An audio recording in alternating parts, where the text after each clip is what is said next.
Hey everyone, welcome to our channel. Today, we'll guide you through the process of updating Nvidia drivers, crucial for maximizing your graphics card's performance and stability. Step 1. Checking current driver version. First, let's check which Nvidia driver version you currently have installed. In the Nvidia control panel, navigate to the System Information tab to find your current driver version. Step 2. Visiting Nvidia's official website. Next, open your web browser and go to Nvidia's official website. Step 3. Selecting your graphics card model. On the Nvidia website, select the Drivers tab. Downloading the latest driver.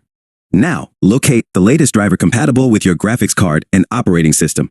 Installing the updated driver. Once the download completes, run the installation file. Step 6. Completing the installation. Follow the on-screen instructions to complete the installation. Step 7. Verifying the update. After restarting, open the Nvidia control panel again. Conclusion, and there you have it. You've successfully updated your Nvidia drivers, ensuring optimal performance for your graphics card. If you found this video helpful, don't forget to like, subscribe, and hit the bell icon for more tech tutorials. Thanks for watching.